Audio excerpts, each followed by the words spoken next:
তাহলে তোমাদের 300 আসনের যে এমপিরা আছে এরা সবাই গণতান্ত্রিক সিস্টেমের মধ্যে লবি, লিয়াজু, ধোকা, টাকা পয়সা, লেনদেন, এই গোলামির রাস্তার মধ্যে দিয়ে তারা নেতা হচ্ছে।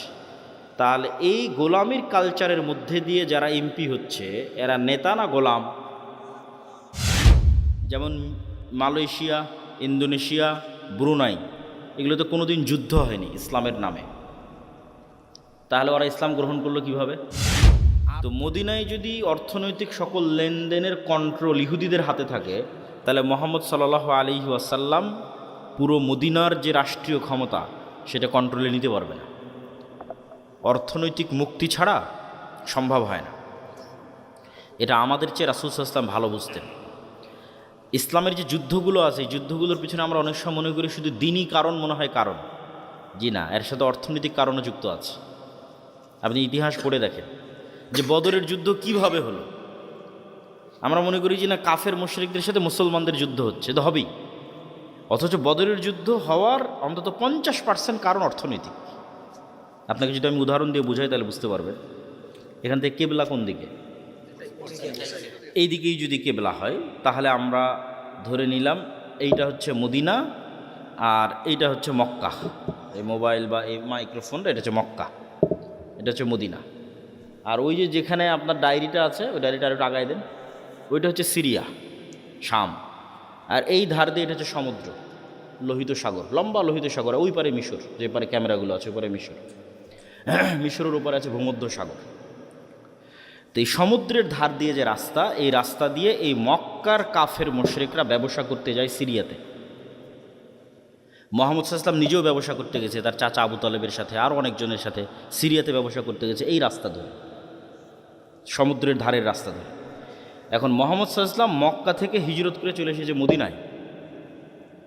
আর মুহাম্মদ সাল্লাল্লাহু আলাইহি ওয়াসাল্লাম যদি এই রাস্তা কেটে দেয় এরা কোন দিক দিয়ে ব্যবসা করবে? বুঝেন মনে হয় আমার কথা? কথা কি বোঝা যায়? তো মুহাম্মদ সাল্লাল্লাহু আলাইহি ওয়াসাল্লাম একদল সাহাবীকে আদেশ দিয়ে রাখলেন এই রাস্তা দিয়ে যেন কোনো ব্যবসায়িক পণ্য না যায়, কাট অফ। মক্কার মানুষের মাথা নষ্ট হয়ে গেল।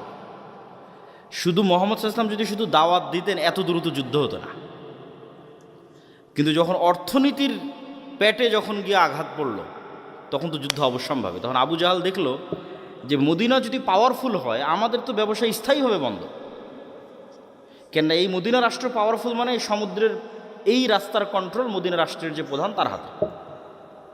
তাহলে মুহাম্মদ সাল্লাল্লাহু আলাইহি ওয়াসাল্লামের সাথে চুক্তি করা ছাড়া তো আমরা ব্যবসা করতে সিরিয়া যেতে পারবো না। অতএব শুরুতেই মদিনাকে ধ্বংস করে দাও। তখন ওরা নিজেরা জোরপূর্বক এই মক্কা থেকে গিয়ে বদরের যুদ্ধ হয়। বদরের যুদ্ধ সমুদ্রের ধারে হয়েছে। বদরের যুদ্ধ এই মদিনার সরাসরি মদিনাতে হয়নি, মদিনা থেকে 150-200 কিলোমিটার দূরে গিয়ে এই সমুদ্রের রাস্তার পাশে একটু দূরে যুদ্ধ হয়েছে। তো এটা বলার উদ্দেশ্যটা কি, যে অর্থনৈতিক গুরুত্বটা বোঝেন, যে টাকা পয়সার গুরুত্বটা কি। মুহাম্মদ সাল্লাল্লাহু আলাইহি ওয়াসাল্লাম যখন মদিনায় আসলেন এসে দেখলেন যে মদিনার সকল টাকা পয়সার কন্ট্রোল ইহুদিদের হাতে। তো আচ্ছা একটু আমি আগিয়ে নিচ্ছি, সমস্যা নেই। অর্থনীতির কন্ট্রোল ইহুদিদের হাতে। তখন মুহাম্মদ সাল্লাল্লাহু আলাইহি ওয়াসাল্লাম এই মক্কা থেকে যে মুহাজিরেরা গেছে এরা সবাই বিজনেসম্যান। মুহাম্মদ সাল্লাল্লাহু আলাইহি ওয়াসাল্লাম নিজেও বিজনেসম্যান। লিইলাফি কুরাইশ ইলাফিহিম রিহলাতাশ শিতাই ওয়াস সাইফ, এই সূরাতে ব্যবসার যাত্রার কথা বলা আছে। তো কুরাইশরা ব্যবসায়ী জাতি, ব্যবসা করে খায়। আর মদিনার আনসারীরা আপনাদের মতো কৃষিকাজ করে, তারা ব্যবসা বোঝে না বা কম বোঝে, ব্যবসা নিয়ে তাদের লেনদেন কম, তারা কৃষিকাজ নিয়ে ব্যস্ত থাকে। তো এই যে মক্কা থেকে যে সাহাবীরা হিজরত করে আল্লাহর নবীর সাথে মদিনায় গেল তারা সবাই ব্যবসা বুঝত। আল্লাহর নবী দেখলেন যে মদিনার অর্থনৈতিক কন্ট্রোল যদি ইহুদিদের হাতে থাকে আমি কিভাবে রাষ্ট্র চালাব। তখন আল্লাহর নবী আনসারীদের বললেন, এই শোনো, তোমাদের যা জমি জায়গা আছে, যা টাকা পয়সা আছে তা ভাগ ভাগ করে একটা অংশ মুহাজির যারা খালি হাতে আসছে মক্কা থেকে এদেরকে দিয়ে দাও। এরা ব্যবসা বুঝে, এরা ব্যবসা করতে পারবে। রাসূল সাল্লাল্লাহু আলাইহি সাল্লামের কথা শুনে আনসারীরা তাই করলেন। সবাই কেউ নিজের সম্পদের অর্ধেক, কেউ নিজের সম্পত্তি 3 ভাগের 1 ভাগ মুহাজিরদের দিয়ে দিলেন। আর মুহাজিরেরা ব্যবসা বুঝে ওরা ব্যবসা শুরু করে দিল।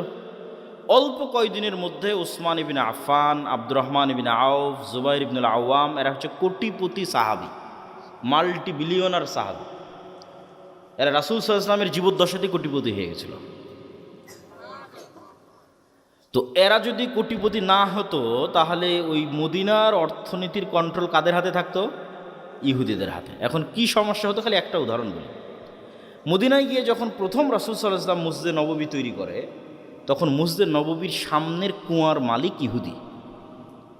সামনের কুয়ার মালিককে ইহুদি। আজকেও সৌদি আরবের সবচেয়ে বড় সমস্যা পানি। আজ থেকে 1400 বছর আগে তাহলে কত সমস্যা হতে পারে পানি নিয়ে। তা এখন এই মসজিদে নববীতে যারা সালাত আদায় করতে আসবে এদের উজু করা লাগবে। তা উজু করতে এদের অনুমতি নিতে হবে কার? ইহুদির। তাহলে মাথাটা নত কার হচ্ছে? মুহাম্মদ সাল্লাল্লাহু আলাইহি ওয়াসাল্লামের। নত হচ্ছে না যে ইহুদি তোমার এখানে আমার উম্মত উজু করবে, একটু অনুমতি দাও। তাহলে অর্থনৈতিক মুক্তি ছাড়া মাথা উঁচু হয় না। মুহাম্মদ সাল্লাল্লাহু আলাইহি ওয়াসাল্লাম বললেন, কে আছে এমন যে এই কুয়া কিনে দিতে পারবে আল্লাহর সন্তুষ্টির জন্য? জান্নাত। উসমান ইবনে আফফান বলল, আমি আছি আল্লাহর নবী। আল্লাহু আকবার। তাহলে উনি যে ওনার টাকা দিয়ে মসজিদে নববীর সামনের কুয়াটা কিনে দিলেন, তাদের সম্মান কার রক্ষা হলো? মুহাম্মদ সাল্লাল্লাহু আলাইহি ওয়াসাল্লামের রক্ষা। মাথা উঁচু থাকলো। এই জন্য অর্থনৈতিক মুক্তি ছাড়া কখনো গোলামি থেকে মুক্তি হয় না। উম্মতে মুহাম্মাদি কখনো চাকুরিজীবী জাতি ছিলই না। এই উপনিবেশের পর তারা শিখেছে চাকরি করতে হয়, যেটা আল্লামা ইকবালেরও সেম অ্যানালাইসিস कि नहीं मकाम की खूगर तबीयत आज़ाद सैरे मिसाल नसीम पैदा कर हजार चश्मा फूटे तेरे संगे राह से खुदी में डूब के ज़रबे मूसा पाए ज़रबे कलीम पैदा कर। তো এই কবিতাটার অর্থ হচ্ছে উনি বুঝাচ্ছেন যে মুসলমানেরা কখনো নির্দিষ্ট জায়গার মুখাপেক্ষী ছিল না। আপনি সব সাহাবীর জীবনী উঠিয়ে দেখেন যে সাহাবীদের 100%-এর 80% নিজ এলাকায় মারা যায়নি, 70% 60% নিজ এলাকায় মারা যায়। ধরেন জন্ম হয়েছে মক্কায় অথবা মদিনায়, তারপরে ইসলামী খেলাফতের রাষ্ট্রের সীমানা যত বাড়তে থেকেছে, কেউ দাওয়াত নিয়ে চলে গেছে মিশরে। যেমন আবদুল্লাহ ইবনে আমর ইবনে আস চলে গেছে মিশরে, আবদুল্লাহ বিন আব্বাস চলে গেছে মক্কায়, আবদুল্লাহ বিন মাসউদ চলে গেছে কুফায়। তাহলে যতদূর পর্যন্ত ইসলামী রাষ্ট্র বাড়তে থেকেছে, এরা কোরআন এবং হাদিসের দাওয়াত নিয়ে ততদূর পর্যন্ত যেতে থেকেছে।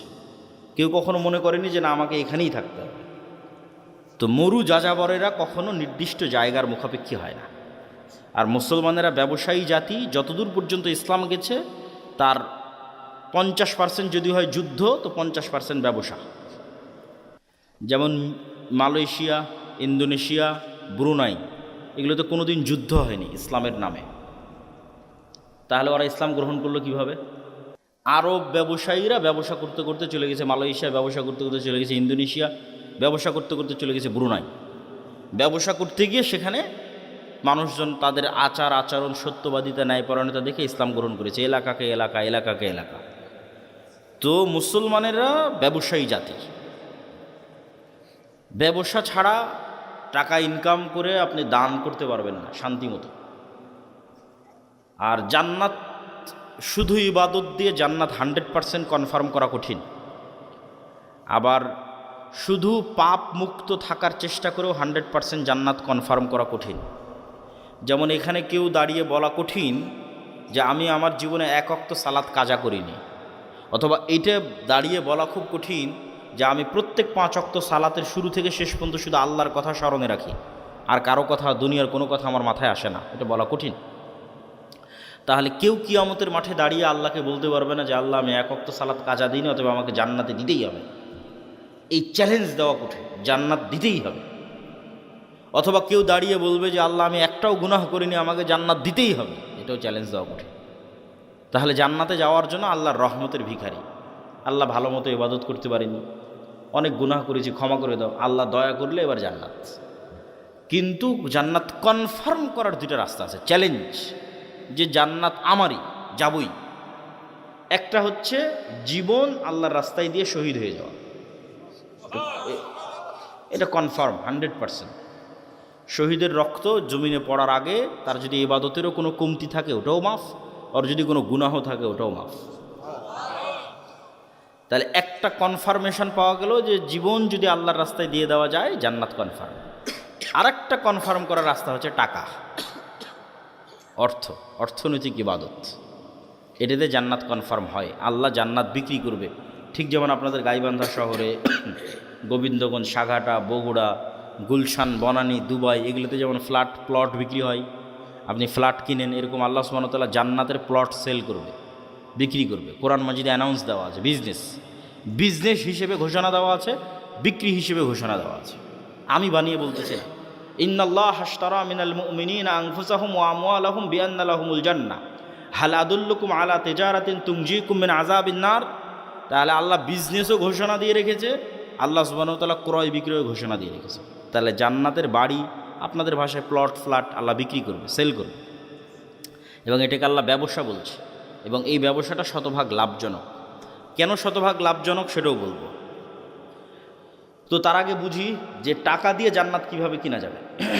দুনিয়াতেই আল্লাহ সুবহানাহু ওয়া তাআলা অসংখ্য ইবাদতের কমতিতে টাকার জরিমানা দিয়ে মাফ করার ব্যবস্থা করেছেন, এবং অসংখ্য গুনাহের কাফফারায় টাকার জরিমানা দিয়ে মাফ করার ব্যবস্থা করেছেন দুনিয়াতে। যেমন কেউ হজ এবং ওমরা করতে গেছে, ওমরা করতে গিয়ে কোনো একটা ইবাদত ছুটে গেছে, বড় একটা ইবাদত, জামরায় হয়তো পাথর মারতে যেতে পারেনি, তাহলে ইবাদতে কমতি হয়ে গেছে। এখন আল্লাহ রাসূল বলতেছে ঠিক আছে, কমতি যেহেতু হয়ে গেছে, তুমি একটা দম, একটা দুম্বা, একটা খাসি আল্লাহর রাস্তায় কুরবানি করে দাও, ওইটা এটাকে মেকআপ করবে, কাভার দিবে। তাহলে টাকা দিয়ে ইবাদতের কমতি পূরণ করা যাচ্ছে। এবার গুনাহের কাফফারা, রমাজান মাসে দিনের বেলায় কেউ তার স্ত্রীর সাথে সাংসারিক জীবনে গেছে, আল্লাহ সুবহানাহু ওয়া তাআলা কোরআনে আয়াত অবতীর্ণ করে বলতেছে গোলাম আজাদ করতে হবে অথবা 60 জন মিসকিনকে খাওয়াতে হবে। তো গোলাম আজাদ করতেও টাকা লাগবে, 60 জন মিসকিনকে খাওয়াতেও টাকা লাগবে। তাহলে টাকাটা দিয়ে গুনাহের কাফফারা হচ্ছে দুনিয়াতেই। এই সেম নিজাম ব্যবস্থা কিয়ামতের মাঠেও থাকবে। যেমন দুনিয়াতে আপনি অসুখ বিসুখ পড়ে গেলে ক্লিনিকে, মেডিকেলে নিয়ে গেলে টাকা পয়সার দরকার হয়, বিদেশে নিয়ে গেলে আরও দরকার, সিঙ্গাপুর, থাইল্যান্ড, ব্যাংকক নিয়ে গেলে আরও টাকা লাগবে, ছেলে মেয়েকে স্কুল, কলেজ, ইউনিভার্সিটিতে পড়াতে টাকা লাগবে, বিপদ আপদ, বিবাহ শাদী টাকা লাগে, কেস, কোর্ট কাচারি, মামলা মোকদ্দমা টাকা লাগে, এগুলো টাকা দিয়ে পার হওয়া যায়। একই ঘটনা কিয়ামতের মাঠে ঘটবে। কিন্তু সমস্যা হচ্ছে কিয়ামতের মাঠে নতুন করে টাকা অ্যারেঞ্জ করার কোনো সিস্টেম নাই। কিয়ামতের মাঠে কারো থেকে ধার নেওয়ারও কোনো সিস্টেম নাই। তাহলে কিয়ামতের মাঠে আমাকে এবং আপনাকে ধনী অবস্থায় উঠতে হবে, যে আজ কিয়ামতের মাঠে উঠেছি কোটি টাকার মালিক অবস্থায়। তাহলে বাঁচার রাস্তা আছে। ইবাদতের কমতিতেও ওই কোটি টাকা কাজে দিবে, গুনাহের কাফফারাতেও ওই কোটি টাকা কাজে দিবে।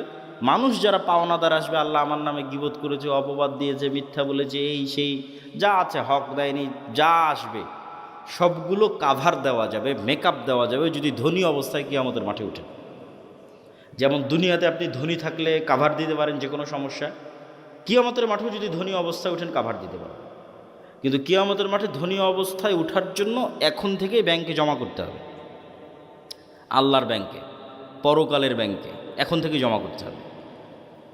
এবং আল্লাহ সুবহানাহু ওয়া তাআলার সাথে এই ব্যবসা কেন লাভজনক সেটাও বলি। আল্লাহ যে বলছেন তোমরা আমার সাথে ব্যবসা করো, এটা শতভাগ লাভজনক। কেন লাভজনক?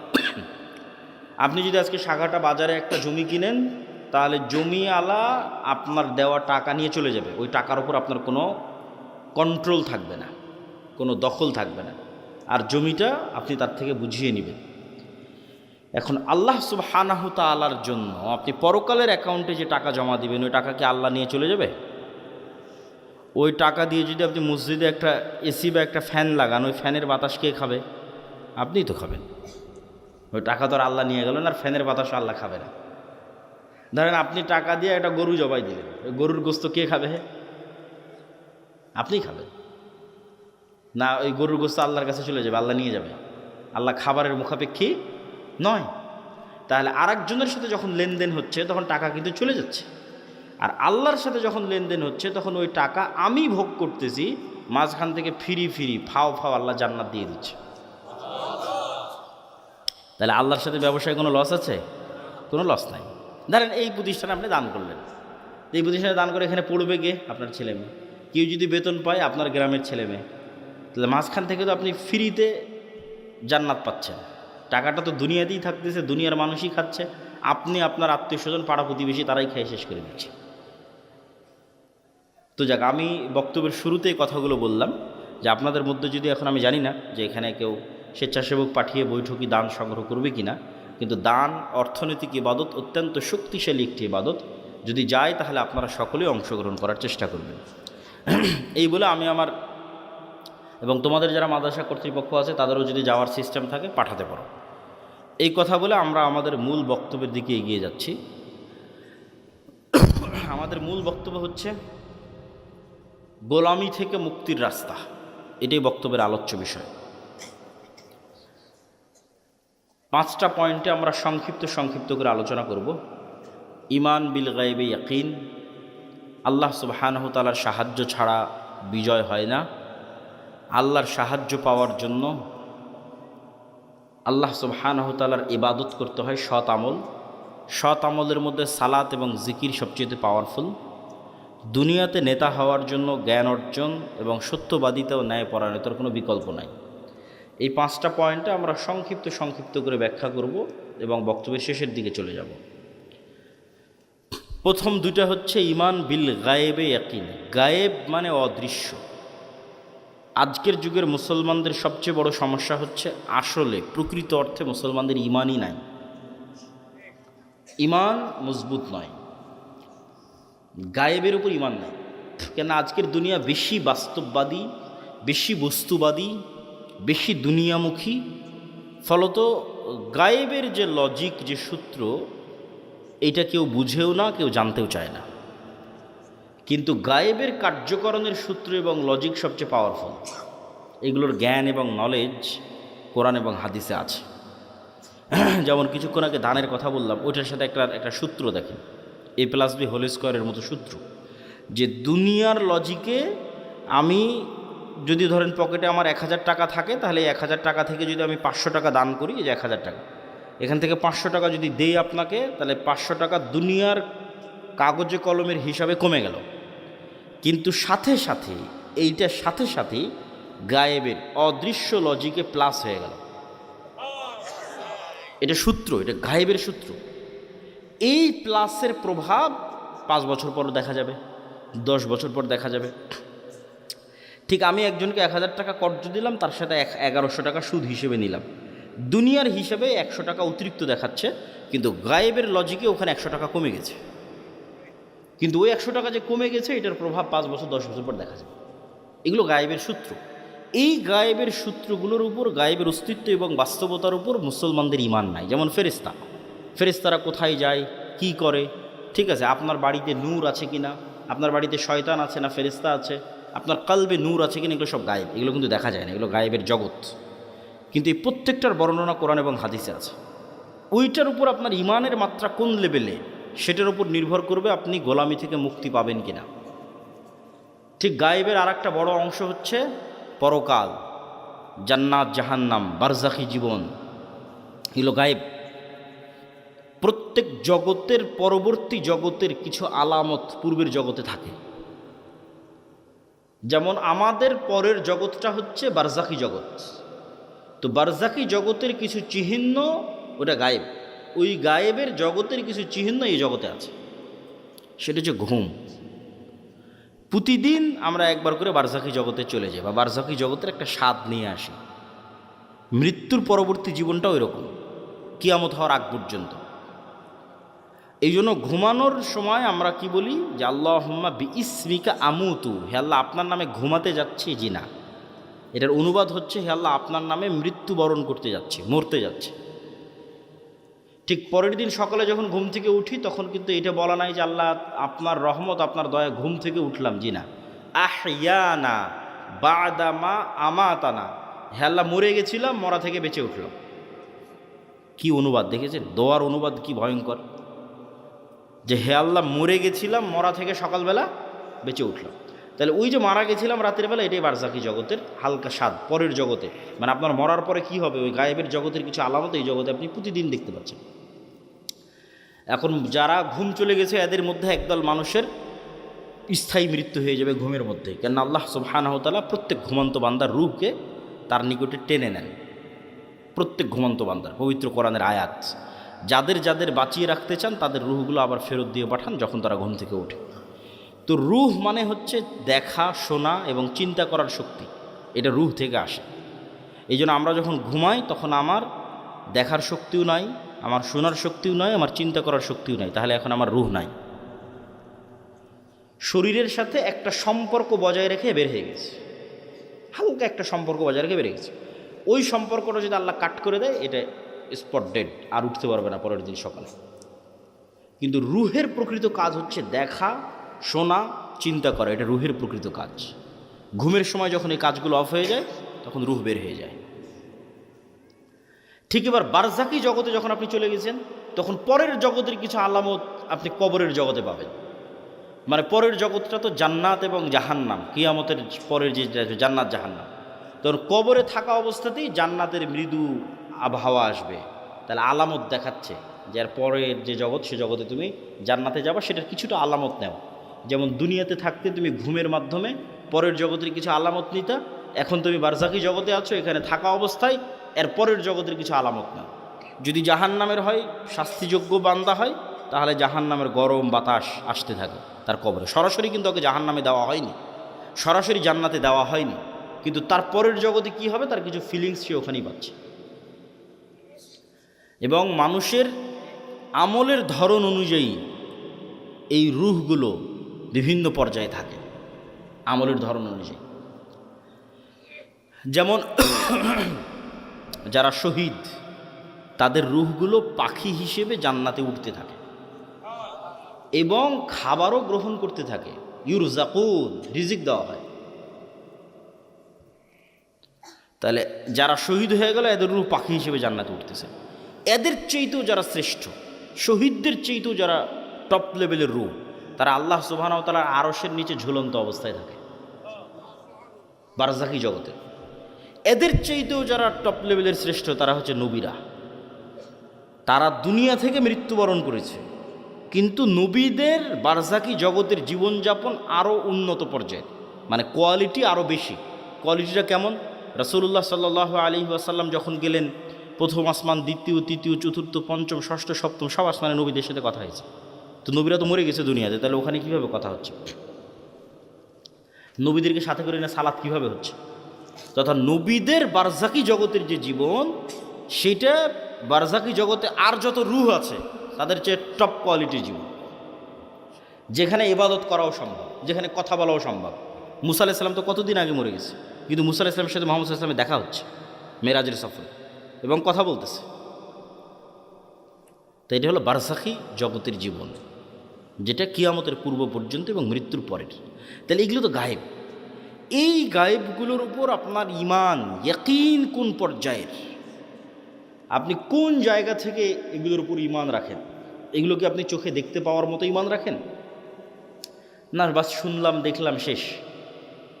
যতক্ষণ পর্যন্ত চোখে দেখতে পাওয়ার মতো ঈমান অর্জন এই জিনিসগুলোর উপর না হবে, ততক্ষণ পর্যন্ত গোলামি থেকে মুক্তির রাস্তা তৈরি হবে না। এই জন্য ঈমান মজবুত করা সবচেয়ে জরুরি। আর যদিও আজকের দুনিয়ার বস্তুবাদী জগতে মনে হচ্ছে যে বস্তুবাদী জগতে কিভাবে গায়েবের উপর ঈমান রাখা যায়, কিন্তু আমি চিন্তা করে দেখলাম যে এই বস্তুবাদী জগতে গায়েবের উপর ঈমান মজবুত করার আরও বেশি রাস্তা তৈরি হয়েছে। আমার চিন্তা, আমি উল্টাভাবে চিন্তা করেছি যে মানুষ মনে করতেছে যে সে মোবাইলের আনন্দ বিনোদনের মধ্যে ডুবে যাচ্ছে, মদ, জুয়া, আড্ডা, পৃথিবীতে এমন কোনো গুনাহের রাস্তা নেই যেটা বর্তমানে উন্মুক্ত হয়নি, ফলত সে কীভাবে গায়েবের উপর ইয়াকিন রাখবে? গায়েবের তো কোনো আলামত কোথাও দেখাই যায় না। কিন্তু আমি চিন্তা করে দেখলাম যে না, আমরা আধুনিক যুগে যা যা ব্যবহার করতেছি তা আমাকে গায়েবের প্রতি ইয়াকিন তৈরি করতে আরও বাধ্য করা উচিত। কিভাবে আপনাকে বলি, আজ থেকে 100 বছর আগে এই সাঘাটার কোনো মানুষকে যদি এখন জীবিত করা হয়, 100 বছর আগে এই প্রোগ্রামে নিয়ে এসে বসানো হয় মুরব্বির জায়গায়, দিয়ে তাকে আমি বলবো যে মুরব্বি, আমি এখন যে কথা বলতেছি আমার এই কথাটা না 1000 কিলোমিটার দূরে আমেরিকাতে এখন বাজতেছে, এখন আমার এই কথা উড়ে গিয়ে আমেরিকাতে এখন বাজতেছে, কয়েক হাজার কিলোমিটার দূরে। মুরব্বি তো বিশ্বাস করতে পারবে না যে বলে এখানে বলবে, এখানে বাজবে লন্ডনে সাথে সাথে, এই কেমনি সম্ভব? এ তো গায়েব। এটা কিন্তু 100 বছর আগে এটাই গায়েব, 100 বছর আগে এটাই গায়েব। অথচ আমি কথা বললে আমার এই কথা উড়ে আমেরিকা, পৃথিবী যেই দিন সৃষ্টি হয়েছে সেই দিন থেকেই যায়। বুঝেন না মনে হয় আমার কথা? এটা মানুষ জানতো। এটা তো আলোর গতির মধ্যে, আলোর মধ্যে ডাটা ট্রান্সফার হয়, এই জ্ঞান মানুষের ছিল না। কিন্তু ট্রান্সফার তো ভাই যেই দিন থেকে আল্লাহ পৃথিবী সৃষ্টি করেছে সেই দিন থেকেই হয়। মানে আমি এখান থেকে বলবো, আর এটা আলোর গতির সাথে আমার এই কথা সারা পৃথিবীতে ঘুরতেছে, বা আলো যতদূর পর্যন্ত যাচ্ছে আমার এই কথা অতদূর পর্যন্ত যেতে থাকতেছে। এটা যেই দিন থেকে পৃথিবী আল্লাহ সৃষ্টি করেছে সেই দিন থেকেই হয়। তাহলে এটা আমাদের জন্য কি ছিল? গায়েব ছিল। বলেন তো এটা আমাদের জন্য কি ছিল? গায়েব ছিল, তখন জানতাম না। তাহলে এইটা যদি সম্ভব হয় যে কথা বলবো এখানে, আর আলোর গতিতে সেই কথা গিয়ে বাজবে আমেরিকায়, এবং আমেরিকায় বসে মানুষ শুনতেছে, এখন লন্ডনে বসে মানুষ শুনতেছে, আপনারা টিভি মোবাইলে ব্যবহার করতেছেন, তাহলে এটা ব্যবহার করা অবস্থায় আপনি কিভাবে বিশ্বাস করতেছেন যে এই কথা আল্লাহ শুনতেছে না? বলেন আল্লাহু আকবার। আপনি মোবাইল ব্যবহার করা অবস্থায় মানুষ আপনার কথা শুনে নিচ্ছে, মানুষের তৈরি করা যন্ত্র দিয়ে। আমার এখনকার কথা মানুষ শুনে নিচ্ছে ইংল্যান্ডে বসে থেকে, আমেরিকায় বসে থেকে, আর আমি বিশ্বাস করতেছি আরে আমি যে কথা বলছি এটা তো মনে হয় আল্লাহ শুনতে পাচ্ছেন। তাহলে আপনি আধুনিক প্রযুক্তির প্রত্যেক যে জিনিস ব্যবহার করতেছেন ওই জিনিসে এবার এই স্টাইলে চিন্তা করবেন যে মানুষ যদি এই পর্যন্ত করতে পারে তাহলে আল্লাহ কোন পর্যন্ত করতে পারে। তাহলে আপনি যত চিন্তা করবেন তত গায়েবের উপর আপনার ইয়াকিন বাড়বে। যেহেতু ভয়ঙ্কর আমরা গেড়া কলে ফেসে গেছি। বর্তমান বিজ্ঞান এটাই বলতেছে যে কাফা বিনাফসিকাল ইয়াউমা আলাইকা হাসিবা, যে আজকে তোমার হিসাবের জন্য তুমি যথেষ্ট। আলজামনাহু তায়রাহু, মানুষের সাথে মানুষের পাখিকে আমি মানুষের ঘাড়ের সাথে বেঁধে দিয়েছি, শাব্দিক অনুবাদ করলাম। তো কেমনে মানুষ তার হিসাবের জন্য নিজেই সে যথেষ্ট, আলাদা করে হিসাব করা লাগবে না, এইটার একটু দু একটা উদাহরণ দেই। এই যে আমরা এখানে কথা বলতেছি, এই কথা এখন আলোর সহযোগিতায় পৃথিবীর বাংলাদেশের সব জায়গায় পৌঁছে যাচ্ছে। তো এই আলোটা যতদূর যাচ্ছে এই কথা কিন্তু এই আলোর মধ্যে আছে। শুধু কথা না, আমার দৃশ্য, আমার ছবি, আমার ভিডিও এই আলোর মধ্যে আছে। আলো ডাটা ট্রান্সফার করতে পারে, যেটা দিয়ে এরা ক্যামেরার কাজ করতেছে, মোবাইলের কাজ করতেছে, সেটাই। তো এখন আমরা যদি পৃথিবীতে এমন একটা যন্ত্র আবিষ্কার করি যেটা আলোর চেয়ে বেশি জোরে দ্রুত চলে, এটা আবিষ্কার করা মানুষের পক্ষে সম্ভব নয়।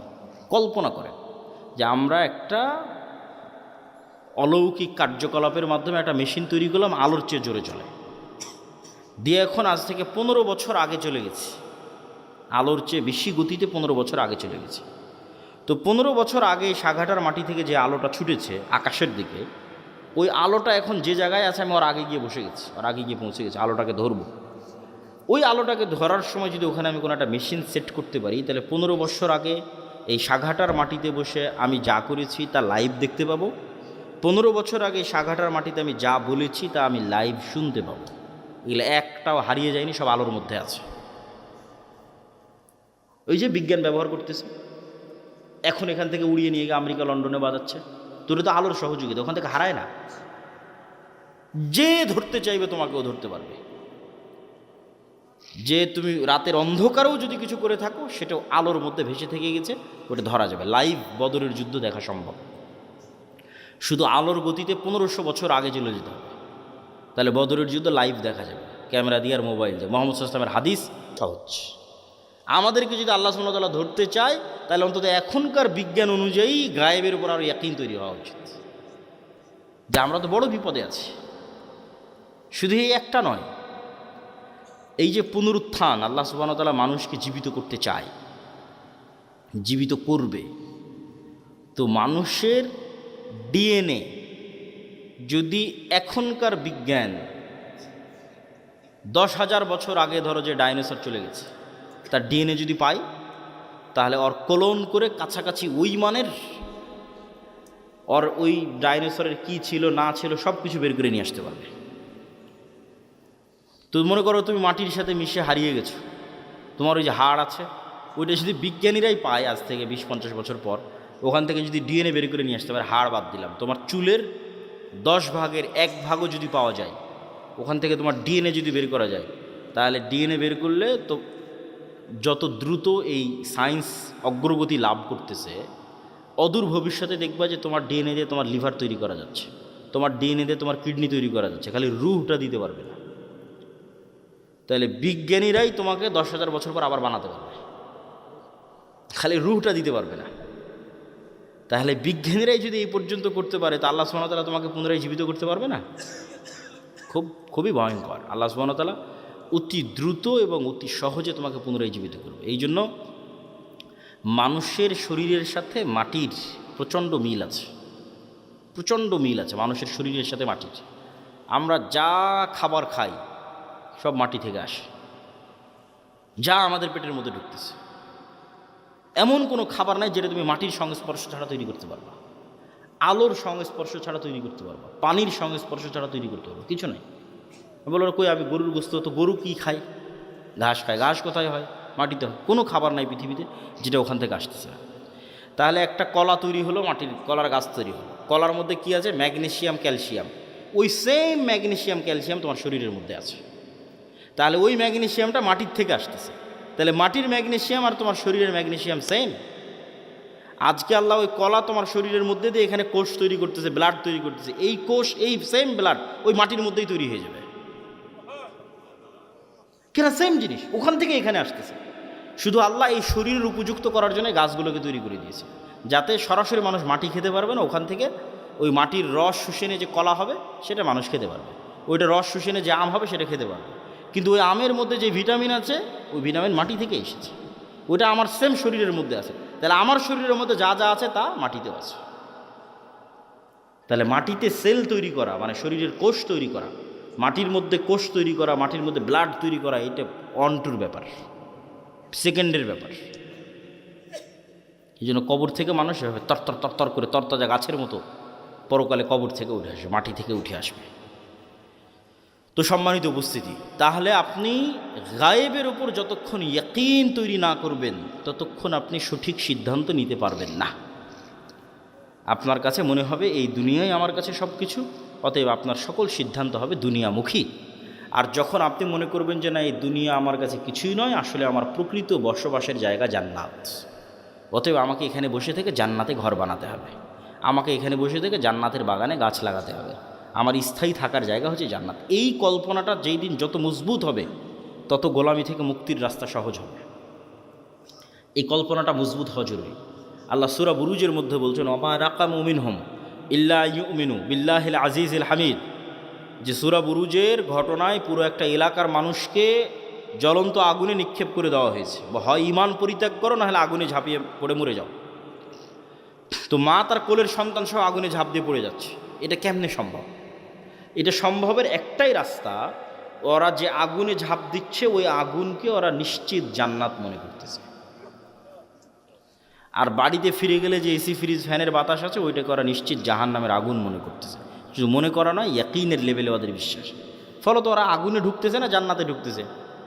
জান্নাতে ঢুকতেছে। এটা ছাড়া আপনি ঢুকতে পারবেন না, এই লেভেলের ইয়াকিন ছাড়া আপনি ঢুকতে পারবেন না। ওরা তো আগুনে ঢুকতেছে না, জান্নাতের মধ্যে ঢুকতেছে, দেখতে পাচ্ছি এটা জান্নাত।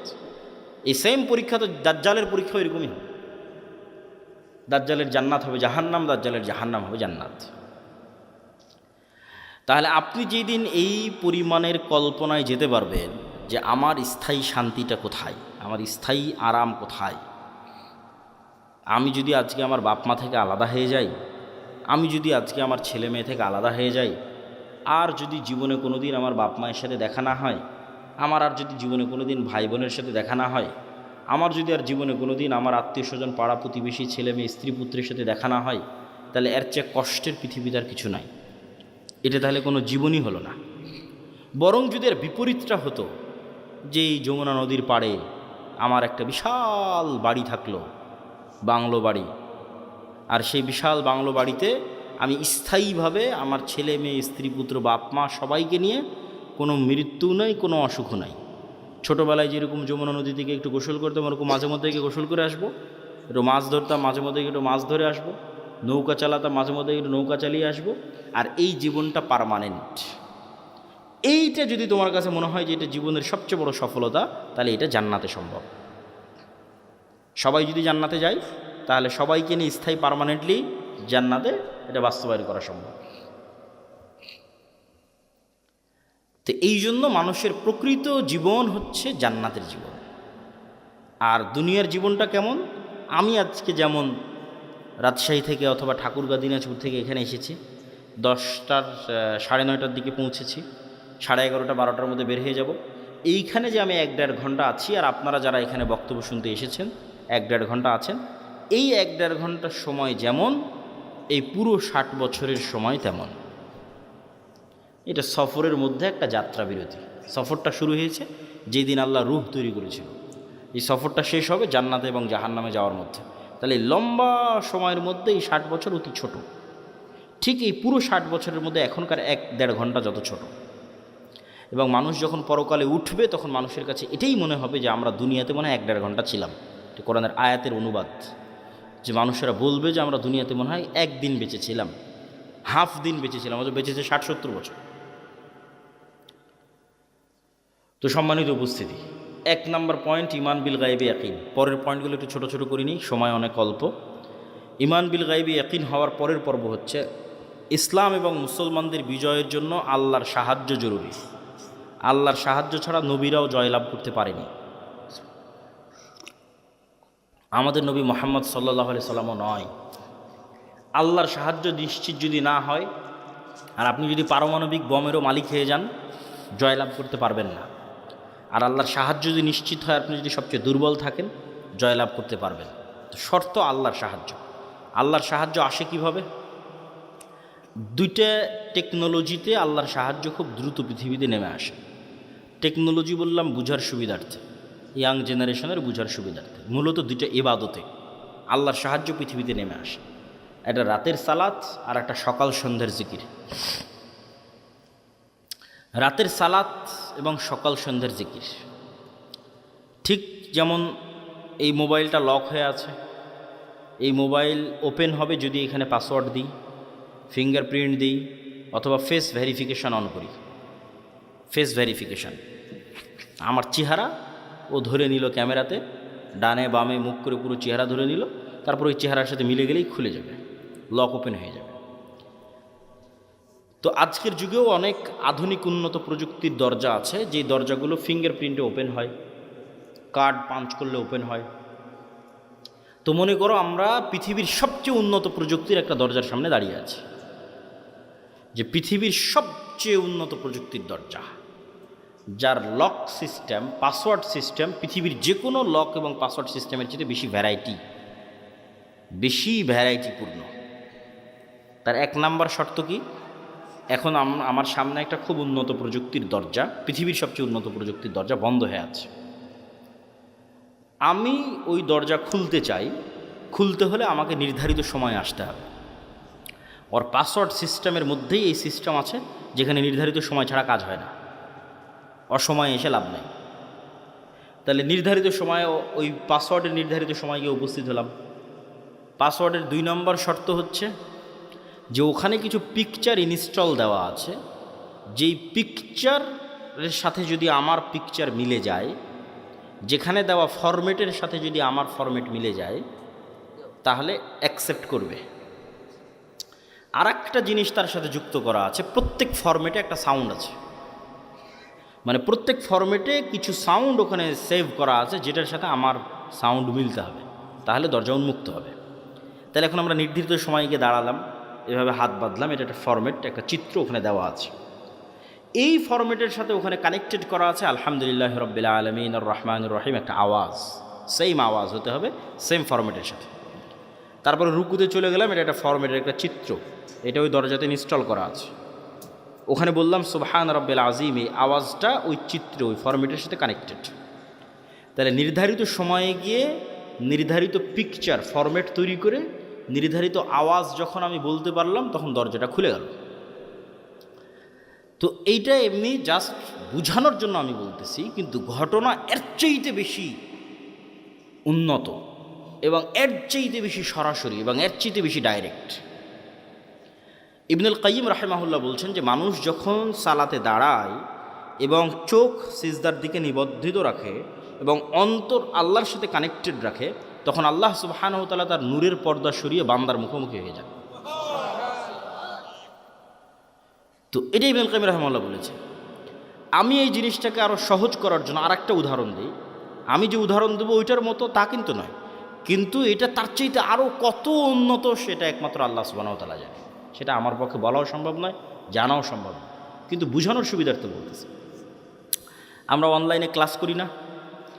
অনলাইনে ক্লাস করার সময় টিচার আসলো, জুমে লগ ইন করলো, আমিও জুমে লগ ইন করলাম।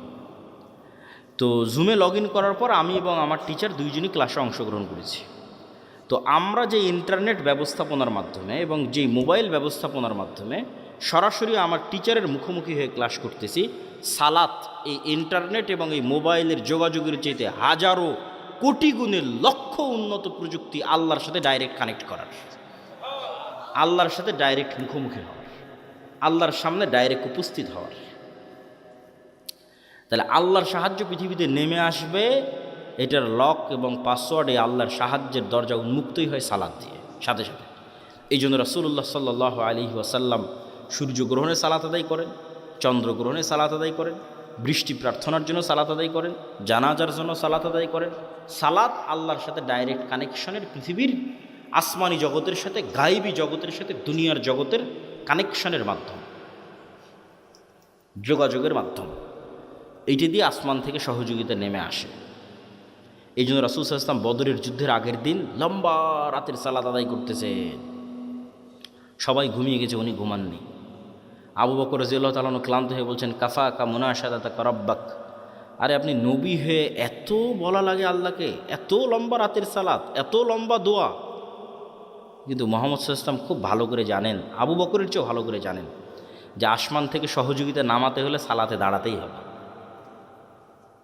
আসমান থেকে সহযোগিতা নিয়ে আসতে হলে রাতে উঠতেই হবে, নির্ধারিত টাইমে, নির্ধারিত ফরম্যাটে, নির্ধারিত আওয়াজে, নির্ধারিত সিস্টেমে অন্তরকে আল্লাহ সুবহানাহু ওয়া তাআলার সাথে কানেক্টেড রেখে সালাতে দাঁড়াতে হবে। তাহলে আল্লাহ সুবহানাহু ওয়া তাআলার সাহায্য নেমে আসবে, এর বাইরে কোনো রাস্তা নেই। আর একটা ইবাদত যেটা দিয়ে আল্লাহ সুবহানাহু ওয়া তাআলার সাহায্য পৃথিবীতে নামে, এটা বলে বক্তব্য শেষের দিকে চলে যাব, সেটা হচ্ছে জিকির। সকাল সন্ধ্যার জিকির, অথবা এমনিতেও জিকির। জিকিরকে সহজ করে বোঝানোর জন্য আমি বলি, ইয়াং জেনারেশনের বোঝানোর জন্য, সহজ করে বোঝানোর জন্য বলি যে এটা হচ্ছে সাউন্ড টেকনোলজি, শব্দ বা আওয়াজ ভিত্তিক একটা প্রযুক্তি। আমাদের আধুনিক সভ্যতা দাঁড়িয়ে আছে, এই যে ক্যামেরা এবং মোবাইলের সভ্যতা দাঁড়িয়ে আছে আলোর উপর, ওয়েভ তরঙ্গর উপর, যেটা প্রথমে তোমাদের বুঝালাম যে পুরো ইন্টারনেটের এই সভ্যতাটা দাঁড়িয়ে আছে, মোবাইলের এই সভ্যতা দাঁড়িয়ে আছে আলোর তরঙ্গের মধ্যে দিয়ে ডাটা ট্রান্সফার হয়। লিখলে ওখানে থাকে, ভিডিও দিলে ওখানে দেখা যায়, অডিও ভিডিও সবই ওই আলোর মধ্যে আছে, বাতাসের হাওয়ার মধ্যে আছে। ওটাকে ইউজ করে কাজে লাগানো, এটাই হলো আধুনিক সভ্যতার মূল ভিত্তি। তো আর একটা এর চেয়ে তো হাজার এবং লক্ষ কোটি গুণ পাওয়ারফুল একটা প্রযুক্তি, যেটার ধারে কাছে পৃথিবীর কোনো বিজ্ঞান নাই, সেটা হচ্ছে সাউন্ড টেকনোলজি। বিজ্ঞানের পক্ষে যাওয়া সম্ভব নয়। এই প্রযুক্তির কিছু জ্ঞান আল্লাহ সুলাইমান আলাইহিস সালামকে দিয়েছিলেন। ওয়ামা উতিতু মিনাল ইলমি ইল্লা কালিলা, আল্লাহ অনেক অল্প জ্ঞান মানুষকে দিয়েছে। এই অল্প জ্ঞানের মধ্যেও এই টপ লেভেলের এই জ্ঞানটা সুলাইমান আলাইহিস সালামকে দেওয়া ছিল কিছু। এই জন্য সুলাইমান আলাইহিস সালাম পিঁপড়া কী বলতেছে বুঝতেন, মানে পিঁপড়ার আওয়াজ সুলাইমান আলাইহিস সালাম বুঝতেন। আবার কি বললে পিঁপড়া বুঝবে, মানে কোন আওয়াজ মুখ দিয়ে বের করলে পিঁপড়া বুঝবে, সে আওয়াজ সুলাইমান আলাইহিস সালাম জানতেন। এটা তো আওয়াজের টেকনোলজি, সাউন্ড টেকনোলজি। পাখি কি বলতেছে এটা সুলাইমান আলাইহিস সালাম বুঝতেন, কোন আওয়াজটা বের করলে পাখি বুঝবে, যেমন আমি বাংলা আওয়াজ বের করতেছি আপনি বুঝতেছেন, আবার আমি যদি ইংরেজি শিখি ইংরেজি আওয়াজ বের করবো আপনি বুঝবেন। তো পাখিও তো একটা আওয়াজ বের করছে, আমি তো বুঝি না, তাহলে ওই টেকনোলজির জ্ঞান আমার নাই। আবার আমি কি বললো ওই পাখি বুঝবে সেটাও তো আমি জানি না। তাহলে এটার কিছু জ্ঞান কাকে দেওয়া ছিল? সুলাইমান আলাইহিস সালাতু ওয়াস সালামকে দেওয়া ছিল। সুলাইমান আলাইহিস সালাতু ওয়াস সালাম বললেন যে বিলকিসের সিংহাসন নিয়ে আসতে হবে। তো ইফরিতুম মিনাল জিন, ইফরিত নামক একটা জিন দাঁড়িয়ে বলল যে আপনার চেয়ার থেকে উঠার পূর্বেই অথবা দাঁড়িয়ে থেকে বসার পূর্বেই আমি বিলকিসের সিংহাসন নিয়ে আসব। সুলাইমান আলাইহিস সালাম রাজি হলেন না এটাতে। তখন এমন একজন ব্যক্তি যাকে আল্লাহ জ্ঞান দিয়েছিল, এভাবে বলা আছে কোরআনে, এটা কোরআনের আয়াত। এ এখন জিন না মানুষ, ওর নাম কি তা উল্লেখ করা নেই, খালি বলা আছে এমন একজন ব্যক্তি যাকে আল্লাহ কি দিয়েছিল, জ্ঞান দিয়েছিল। সে বলল আপনার চোখের পলক পড়ার পূর্বেই বিলকিসের সিংহাসন এখানে উপস্থিত হবে, জ্ঞান দিয়েছে। তো অনেক মুফাসসিরিনে কেরাম অ্যানালাইসিস করেছে, বিশ্লেষণ করেছে, এবং আমার কাছে মনে হয় হতে পারে, আল্লাহ ভালো জানে, জ্ঞান আল্লাহর কাছে, যে উনি বিশেষ কোনো জিকির জানতেন, যেই জিকির দিয়ে উনি চোখের পলকে সিংহাসনকে সেখান থেকে উঠিয়ে সুলাইমান আলাইহিস সালাতু ওয়াস সালামের সামনে পেশ করে দিয়েছেন। এটা হচ্ছে সাউন্ড টেকনোলজি, বিশেষ কোনো জ্ঞান আল্লাহ ওনাকে দিয়েছেন, যিনি বিলকিসের এই সিংহাসনকে সেখান থেকে উঠিয়ে নিয়ে এসেছে চোখের পলকে। কীভাবে আনা যাবে, কোন প্রযুক্তিতে আনা যাবে, এটার জ্ঞান আল্লাহ তাকে দিয়েছে। কোরআনে বলা আছে এমন একজন ব্যক্তি যাকে আল্লাহ জ্ঞান দিয়েছে। তো আওয়াজ যে খুবই পাওয়ারফুল, আওয়াজ যে খুবই শক্তিশালী, তার দুটো উদাহরণ দিই। এক, আল্লাহ কিয়ামত কায়েম করবে আওয়াজ দিয়ে। ইসরাফিলকে রেডি করা আছে, সামনে বাঁশি আছে, বাঁশিতে ফু দিবে, আওয়াজ তৈরি হবে, আওয়াজে আসমান জমিন ভেঙে যাবে, আওয়াজে পাহাড় আকাশে উঠতে থাকবে, আওয়াজে চন্দ্র সূর্য নক্ষত্র রাজি ভেঙে চূর্ণ বিচূর্ণ হয়ে যাবে। কিয়ামত কায়েম হবে আওয়াজে। গেল এক, উদাহরণ নাম্বার এক। উদাহরণ নাম্বার দুই, কিয়ামতের পূর্বে যখন সবাই মারা যাবে, সবার মৃত্যু হবে, আরশ বহনকারী ফেরেশতার মৃত্যু হবে, জিবরাইল, মালাকুল মউত, সবার মৃত্যু হবে। মৃত্যু হওয়ার পর শুনশান নীরব পৃথিবী ওয়ায়াবকা ওয়াজহু রাব্বিকা যুল জালালি ওয়াল ইকরাম কুল্লু মান আলাইহা ফান, সব শেষ হয়ে গেছে, শুধু মহান আল্লাহ রব্বুল আলামিন, রব্বুল ইজ্জাত, তিনি আছেন। কতদিন এভাবে থাকবে রব্বুল ইজ্জাত জানে, রব্বুল আলামিন জানে। তারপরে উনি যখন পৃথিবীর সব মানুষকে কিয়ামত কায়েম করতে চাইবেন, তখন ইসরাফিলকে জীবিত করে আবার ওই বাঁশিতে ফু দিতে বলবেন, সেখান থেকে একটা আওয়াজ তৈরি হবে, আওয়াজে দুনিয়ার সব মানুষ কবর থেকে উঠে কিয়ামতের মাঠের দিকে উলঙ্গ অবস্থায় দৌড়াতে থাকবে। তাহলে আওয়াজ কত পাওয়ারফুল, আওয়াজের ধরন কত পাওয়ারফুল হতে পারে, যে আওয়াজে সব মানুষ জীবিত হয়ে যাবে, আওয়াজে আসমান জমিন ধ্বংস হয়ে যাবে। আওয়াজ যে শক্তিশালী, শব্দ যে শক্তিশালী, বাক্য যে শক্তিশালী, সাউন্ড যে শক্তিশালী, এর আরেকটা উদাহরণ দিয়ে এই পর্বের আলোচনা শেষ করি। আল্লাহ সুবহানাহু ওয়া তাআলা বলছেন, ইউসাব্বিহু লিল্লাহি মা ফিস সামাওয়াতি ওয়া মা ফিল আরজ। এটা গায়েবের নিউজ, গায়েবে এটা চলতেছে, আমরা জানি না, আল্লাহ নিজে সংবাদ দিচ্ছে। সেটা কি? আসমান জমিন এবং তার মধ্যে যা কিছু আছে, এই টিস্যু হোক, আর এই পিরিচের প্লেট হোক, আর এই পোস্টার হোক, আর এই গায়ের জামা হোক, আর প্যান্ডেল হোক, আর এই মাইক হোক, আর মোবাইল হোক, এরা 24 ঘন্টা আল্লাহর তাসবিহ পাঠ করতেছে। আল্লাহু আকবার। আসমান এবং জমিনের মধ্যে যা কিছু আছে, কীট পতঙ্গ, পঙ্গপাল, জীব জন্তু, জানোয়ার, সব আল্লাহর তাসবিহ পাঠ করতেছে 24 ঘন্টা। তাহলে 24 ঘন্টা আল্লাহ তাসবিহ পাঠ করতেছে, মানে আওয়াজ বের হচ্ছে। নিশ্চিত থাকেন, এগুলো থেকে আওয়াজ বের হচ্ছে, এগুলো থেকে আওয়াজ বের হচ্ছে। এবং এরা শুধু আওয়াজ বের করে না, এরা আওয়াজ বুঝে এবং শোনে। রাসূল সাল্লাল্লাহু আলাইহি ওয়াসাল্লাম বলতেছে, এই কে হইচই করে, কি সমস্যা? এত গুরুত্বপূর্ণ আলোচনা হচ্ছে, তার মধ্যে সমস্যা করলে হয়? এই প্রিচ আওয়াজ শুধু বের করতেছে না, আওয়াজ শোনে। রাসূল সাল্লাল্লাহু আলাইহি ওয়াসাল্লাম বলতেছে, মুয়াজ্জিন যখন আজান দেয়, যতদূর পর্যন্ত তার আওয়াজ যায়, প্রত্যেকটা জীব জন্তু, জড়বস্তু, জড় পদার্থ, কীট পতঙ্গ, পঙ্গপাল, ধূলিকণা, বালিকণা, সব ওই আওয়াজ বুঝে কিয়ামতের মাঠে সাক্ষী দিবে। আল্লাহু আকবার। তাহলে আওয়াজের উপরেই সব দাঁড়িয়ে আছে। এরা 24 ঘন্টা তাসবিহও পাঠ করতেছে, আবার আপনি তাসবিহ পড়লে এরা বুঝতেও পারতেছে। আপনি সুবহানাল্লাহ বলবেন, এ বোঝে সুবহানাল্লাহ, আলহামদুলিল্লাহ বলবেন, এ বোঝে আলহামদুলিল্লাহ, আল্লাহু আকবার বলবেন, এ বোঝে আল্লাহু আকবার। এই জন্য জিকির খুবই পাওয়ারফুল। আর এই জন্য আল্লাহ সুবহানাহু ওয়া তাআলা উম্মতে মুহাম্মাদিকে যেই নেয়ামতটা দিয়েছেন, এটা পৃথিবীর সবচেয়ে শক্তিশালী। মুসা আলাইহি সালাতু ওয়াস সালামের লাঠি এবং ঈসা আলাইহিস সালাতু ওয়াস সালাম যে জীবিতকে মৃত করতেন, আর অন্ধকে চক্ষুষ্মান করতেন, টাক মাথায় হাত দিলে চুল গজিয়ে যেত, এগুলো সবগুলোর চেয়ে পাওয়ারফুল হচ্ছে এই কোরআন। কেন মুসা আলাইহিস সালামের লাঠির চেয়ে তো পাওয়ারফুল? কেন এই কোরআন সরাসরি আল্লাহর নিজের আওয়াজ। বলেন আল্লাহু আকবার। আল্লাহর নিজের সাউন্ড, আল্লাহর নিজের শব্দ, আল্লাহর নিজের বাক্য। পৃথিবীতে থাকা একমাত্র কিছু যা ডাইরেক্টলি কানেক্টেড রব্বুল আলামিনের জাতের সাথে, একমাত্র। আর বাকি পৃথিবীর সব আল্লাহর সৃষ্টি। শুধু কোরআন সরাসরি আল্লাহর আওয়াজ, আল্লাহর সাউন্ড, যা আল্লাহর থেকে জিবরাইল আলাইহিস সালাম শুনেছে, জিবরাইল আলাইহিস সালাম থেকে মুহাম্মদ সাল্লাল্লাহু আলাইহি ওয়াসাল্লাম শুনেছে, তার কাছ থেকে আমরা শুনেছি। তাহলে উম্মতে মুহাম্মাদের উপর সবচেয়ে বড় নেয়ামত হচ্ছে কোরআন, আর এই জন্য সবচেয়ে বড় জিকির হচ্ছে কোরআন। সর্বশ্রেষ্ঠ জিকির হচ্ছে কোরআন তেলাওয়াত। কিন্তু এই কোরআন বুঝলে তো, মানলে তো উম্মতে মুহাম্মাদের মুক্তি হবে। কেউ বুঝেও না, কেউ মানেও না, হাফেজ হয়ে শেষ, তাহলে তো হবে না। শুধু কোরআন আরবিতে পড়া শিখে নিলাম দিয়ে শেষ না। কোরআনে আল্লাহ সুবহানাহু ওয়া তাআলা বোঝার জিনিস দিয়েছেন, চিন্তা করার জিনিস দিয়েছেন, এটা খুব জরুরি। তো আমাদের বক্তব্যের শেষ দুইটা পয়েন্ট, আজকের অবশ্য সব আলোচনা আল্লাহর পথে যাত্রা এই বইয়ের মধ্যে আছে। এই বইটা প্রত্যেক মসজিদ, মাদ্রাসায়, স্কুল, কলেজে প্রতি সপ্তাহে অন্তত একদিন সাপ্তাহিক দার্সের অন্তর্ভুক্ত করা উচিত, পাঠচক্র, তালিমি বৈঠকের অন্তর্ভুক্ত করা উচিত। তবে বইটা আজকে নাই, এর আগের প্রোগ্রামই শেষ হয়ে গেছে।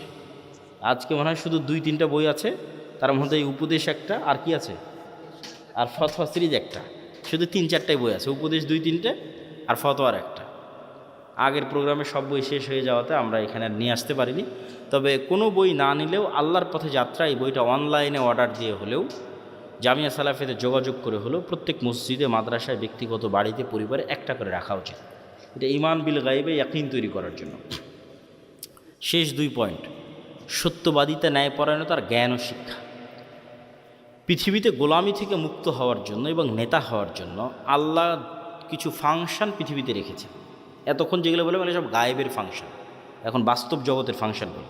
বাস্তব জগতেও কিন্তু আল্লাহর তৈরি করা ফাংশন কাজ করে। যেমন আল্লাহ আগুন তৈরি করেছে জ্বালানোর জন্য। আল্লাহ ছুরি বা লোহাকের মধ্যে ওকে যার গলায় ধরবেন কেটে যাবে। এগুলোর মধ্যে কাটার শক্তি, জ্বালানোর শক্তি আল্লাহর দেওয়া, মানুষের পক্ষে দেওয়া সম্ভব নয়।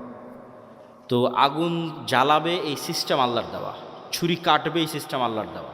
এখন তরবারিকে যদি হামজা রাদিয়াল্লাহু তাআলার গলায়ও ধরা হয়, আল্লাহর নবীর চাচা, তাও কেটে যাবে, কেন আল্লাহ তার তৈরি করা সিস্টেম, রুল ভাঙে না। এখন একটা বম যদি পৃথিবীর সর্বশ্রেষ্ঠ তাকওয়াবান আল্লাহওয়ালা মানুষের গায়েও মারা হয়, মরে যাবে, কিছু করার নেই। সিস্টেম ওয়ার্ক করবে, ফাংশন কাজ করবে। তো পৃথিবীতে নেতা হওয়ার ফাংশন হচ্ছে, গোলামি থেকে মুক্তির ফাংশন হচ্ছে, অপশান হচ্ছে, বাটন হচ্ছে। মোবাইলে যেমন বাটন আছে কল দেওয়ার, ফ্ল্যাশ লাইট জ্বালানোর, এরকম পৃথিবীতে নেতা হব আমি, গোলামি থেকে মুক্তি চাই, কি ফাংশনে কাজ করবে? তার একটা হচ্ছে জ্ঞান এবং শিক্ষা।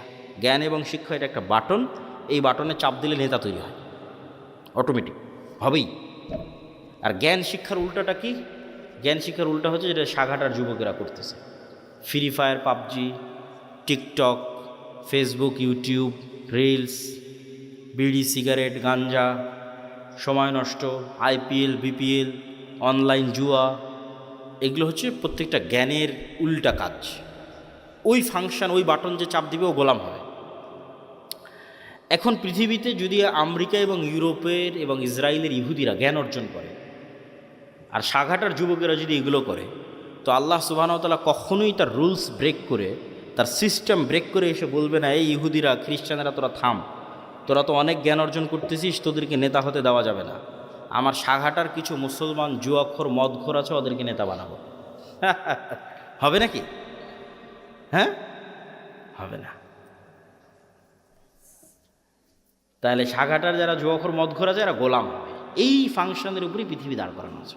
আর ও যদি ইহুদিও হয়েও জ্ঞান অর্জন করে, ও কি হবে? জোরে বলেন না, কি হবে? আরও জোরে বলেন, কি হবে? নেতা হবে। তাহলে গোলামির জিঞ্জির আমাদের হাতে এবং পায়ে আমরাই বাঁধতেছি। জ্ঞান বিমুখ হওয়ার মাধ্যমে আমাদের হাতে এবং পায়ে গোলামির জিঞ্জির আমরাই বাঁধতেছি। গোলামির জিঞ্জির খুলতে হবে নিজেকে, জ্ঞান অর্জন করতে হবে। জ্ঞান এবং শিক্ষা ছাড়া গোলামি থেকে মুক্তির কোনো রাস্তা নাই।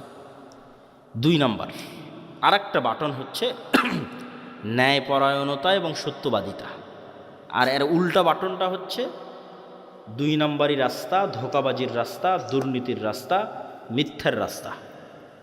তাহলে এই 2 নাম্বার, মিথ্যা, দুর্নীতি, ধোঁকাবাজি, এটা হচ্ছে গোলামির রাস্তা। সত্যবাদিতার, ন্যায়পরায়ণতা হচ্ছে নেতা হওয়ার রাস্তা।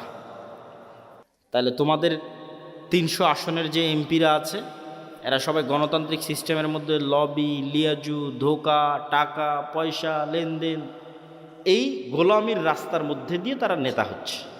তাহলে এই গোলামির কালচারের মধ্যে দিয়ে যারা এমপি হচ্ছে এরা নেতা না গোলাম? এত আস্তে বললে হবে? নেতা না গোলাম? গোলাম। নেতা নয়। আপনি মনে করছেন নেতা, কিন্তু নেতা না। কেন নেতা নয় সেটাও বলে দিই। যে এই 2 নম্বরই রাস্তার কালচারের মধ্যে দিয়ে এমপি হচ্ছে, মিনিস্টার হচ্ছে, প্রাইম মিনিস্টার হচ্ছে, ওকে কালকে ভারত আর আমেরিকা টাকা দিয়ে কিনে নিতে পারবে। ওকে বলবে যে বাংলাদেশে যা দুর্নীতি করার লাগে করো, সব টাকা পাচার করে আমার দেশে পাঠাও, জনগণ যখন ধরে মার দিবে আমার দেশে চলে আসে। তাহলে ও নেতা না গোলাম? গোলাম। তাহলে ততক্ষণ নেতা হওয়া যায় না যতক্ষণ শতভাগ সত্যবাদী ন্যায়পরায়ণ না হওয়া যায়। আর কোন রাস্তা নাই পৃথিবীতে নেতা হওয়ার। ওসি, ডিসি, এসপি, মন্ত্রী, মিনিস্টার, এসিল্যান্ড, সাব রেজিস্ট্রার, মাদ্রাসার শিক্ষক, প্রধান শিক্ষক, আলেম, ওলামা, হুজুর, ইসলামী দল, সংগঠন, সবার মধ্যে বাহ্যিক ইসলাম আছে। বেশিরভাগের মধ্যে 50% হয়তো সালাত আদায় করে, 60-70% হয়তো ওমরা করে। কিন্তু এই চেয়ারটাতে যখন বসতেছে তখন চেয়ারের আমানত আর রক্ষা করে না। তখন 2 নম্বরই রাস্তা অবলম্বন করে, ঘুষ, সুদ, দুর্নীতি, টাকা পয়সা সবগুলোর মধ্যে ঢুকে পড়ে। তাহলে সে আসলে বুঝেইনি ইসলাম কি, সে আসলে মোনাফিক। সে কি? মোনাফিক। এটা রাসূল সাল্লাল্লাহু আলাইহি ওয়াসাল্লামের হাদিস যে সে মোনাফিক। এখন আপনারা সাগাটার মানুষ কেমনে পরীক্ষা করবেন যে আপনি নেতা হওয়ার যোগ্য না যোগ্য না? জ্ঞান আর শিক্ষার পরীক্ষা তো এমনি করতে পারবেন, জ্ঞান অর্জন শিক্ষার সাথে আছেন কিনা। ন্যায়পরায়ণতা, সত্যবাদিতার পরীক্ষা কেমনি করবেন? আপনারা যদি আপনাদের পিতার সম্পত্তিতে নিজ নিজ বোনকে ন্যায়ের সাথে, ইনসাফের সাথে তার যে সম্পত্তি পাওয়ার হক সেটা দিয়ে থাকেন, তাহলে আপনার মধ্যে নেতা হওয়ার গুণ বিরাজমান আছে। আর যদি না দিয়ে থাকেন, যমুনার চরেরটা বোনকে, আর যেটা বেশি দামি রাস্তার পাশে উঁচু সেটা নিজে, ভিটা বাড়ি নিজের, আর যেটাতে আবাদি হয় না, ডুবে থাকে 6 মাস, সেটা বোনের, অথবা দেনইনি বোনকে, তাহলে আপনার মধ্যে গোলামির স্বভাব বিরাজমান আছে। আপনিও গোলাম, আপনার পরবর্তী 14 পুরুষ পর্যন্ত গোলাম থাকবে। এবং আপনাকে যদি আমি আজকে বাংলাদেশের প্রধানমন্ত্রী বানিয়ে দিই, আপনি গত 16 বছরের চেয়ে বেশি দুর্নীতি করবেন।